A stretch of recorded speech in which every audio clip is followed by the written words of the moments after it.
The scholars say that Hebrew and Aramaic should really be considered as separate languages, but I have another theory. I found something very interesting based on which Dead Sea Scroll texts are in Hebrew and Aramaic. Jubilee says that Hebrew is the original language of the world, but is that the same language we call Hebrew today? My argument aims to postulate that Aramaic is the original Hebrew, and that Hebrew as we know it is really a derivative off of the original Hebrew, aka Aramaic.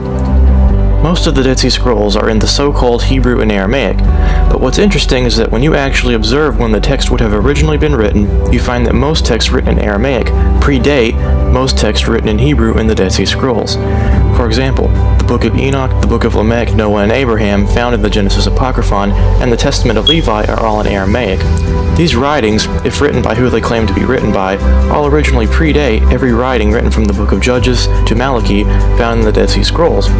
But every book from the Book of Judges to Malachi is in Hebrew in the scrolls. What I'm saying is simple. If you put the scrolls in order of when they would have originally been written, and then attach the language they are written in based on the Dead Sea Scrolls, you find that there is a clear division of what time period Aramaic was used and what time period Hebrew was used. So with that said, here is my theory. Aramaic is the original Hebrew, referenced in the Book of Jubilees. That's why all the early writings are in Aramaic. When the Babylonian captivity occurred, the Jews adopted a version or dialect of Aramaic, which is the Hebrew language we know today.